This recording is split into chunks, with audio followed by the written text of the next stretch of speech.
That's right, another Glock 19 review. How many reviews do you have to have on YouTube, right? Well, let's get into it. This is my Glock 19. Let's go ahead and clear it. Magazine is out. And we are safe. We are clear. Nothing in the chamber. This is now a safe firearm. Okay, so this, again, I'll give you a full overview, full 360 here, if you will. Glock 19 Gen 3. This was my first ever purchased firearm. Glock 19. It's a little dirty now, right? Guess I need to do some maintenance and clean it up there. Glock 19.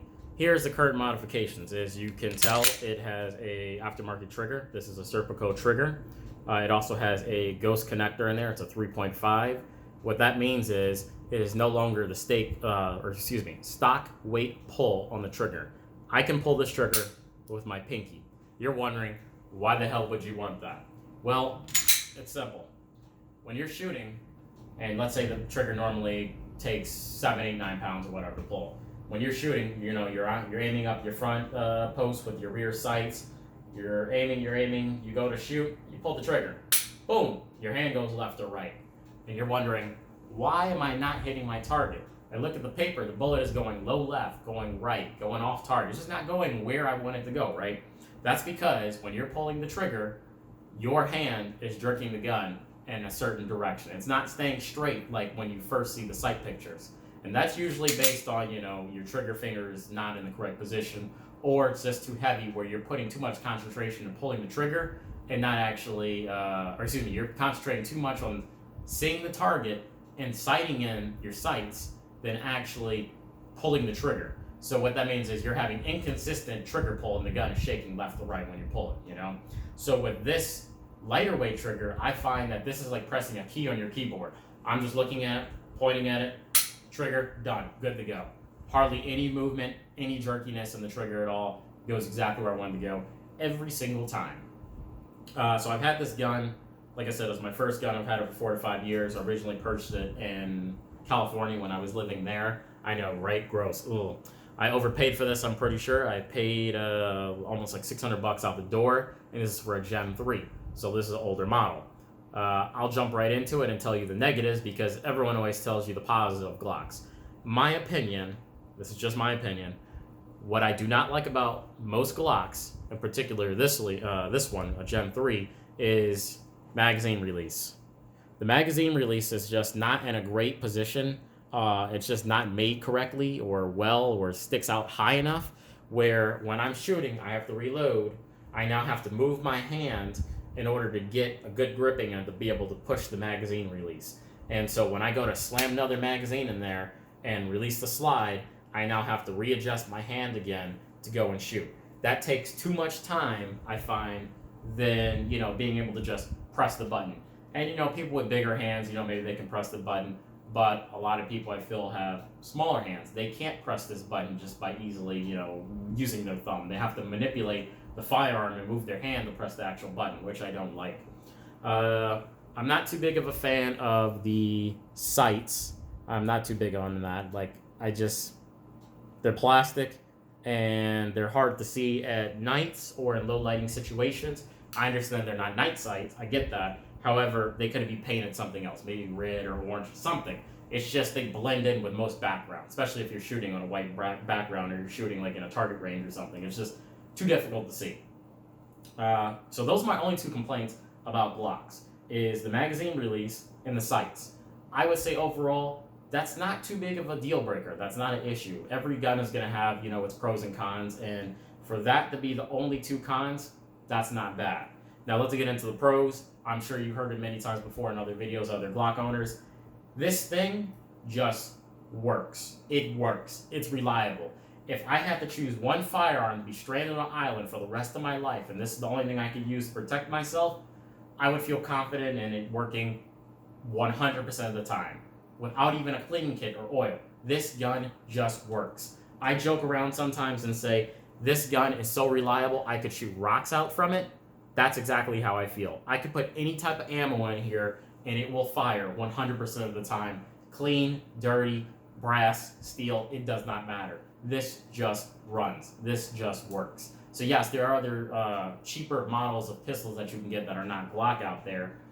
However, if this is going to be your only firearm or everyday carry, this situation, I'm going to say buy once, cry once, whatever. Get it? You're going to live with that gun forever. Glocks have a ton of aftermarket support. So, I mean, you can get sights, triggers, accessories, flashlights, lasers, different slides, different lowers if you need to, triggers, connectors, springs, whatever, mag wells. Anything you want for this gun, you can dream of it, and it's available. It's out there. And the prices are reasonable because there are so many Glocks available and ready. So, yes, in terms of aftermarket support, customer support, warranty, all that is spot on and perfect.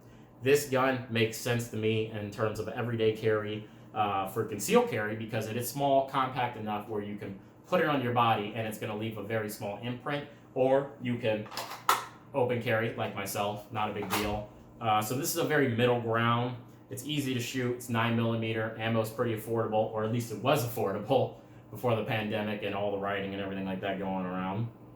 And I would suggest this to a new shooter as well as an experienced shooter. And the reason why is because they're commonly available. Like I said, warranty is great, support is great for the product, and the biggest thing is it's very easy to use. I mean, it's very little low maintenance on this firearm, and it's easy to break down. I mean, it's quick enough to just bring the slide back, pull down on the serrations on the side here of the release, boom, and now you have the gun apart where you can start breaking it down and actually starting to clean the inside of your firearm. So the first day that I purchased this firearm, waited 2 weeks in California and bought it, brought it back to my house. I took it all apart, cleaned it, because I'm just a clean freak like that for some reason. I'm very particular how my things are. And then I replaced the trigger with a ghost connector and the trigger. You're wondering, why didn't you use it stock first? I shot enough Glocks to understand what the trigger felt like, what I did and what I didn't like, so I knew that was going to be the first thing that I changed. And I do not, say that was a bad idea at all. So this trigger is a Serpico trigger I got off. I think they're based out of Arizona. It was $60. I love it. These things are amazing. Every single Glock that I have has this trigger. Every single Glock. Ghost connector trigger, 3.5. Comes with like a whole kit or whatnot. You can change it out for competition, lower spring. Great purchase. This I got off of Amazon. It's a flashlight laser combo, like I said. It has pulse, and I think this is a must if you're going to have an everyday carry, so you can identify and see your target. You can also flash them, scare the hell out of them. You might not even have to discharge your firearm in certain circumstances. And overall, this is a great firearm. So like I'm saying, I'm suggesting this to experienced new shooters. It's very well rounded. This thing just works. There's a reason why that this machine costs $600 compared to, what some of you are in the comments or watching this video saying, just buy a Taurus, buy a G2C, buy a G3C or a G3. Yes, there are guns that are half the cost, a fraction of the cost. However, I have a very weird standpoint where I'm not going to put my life or, worry about reliability on a $300 gun when I can get a $600 gun that I know that works perfectly fine. Now, I have heard some good things about the Glocks, about the Taurus and the G3Cs and the G2Cs. They are reliable, they work, and things of that nature. I have not personally used them, so I can't say that they are great or they're just as good as a Glock or better. I do plan on purchasing one in the near future, but I know from their past, they haven't been that great. They're not all that reliable. Aftermarket support is not that great, and it's just very iffy. So, $280 out the door, $300 or whatever for a Taurus, $500 for a Glock, well-known brand. It works, it's reliable, huge support. For me, it's no-brainer. Boom. But, I understand not everyone's budget is exactly the same. So, if your price point is more $300, from what I've been reading and looking up reviews, Taurus is probably one of the best bets of lower budget firearms that you can purchase that are going to be comparable and competitive in terms of the money that you're spending on it. So, yes, you just watched another Glock review all the way to the end again. Like I said, Glock 19 Gen 3.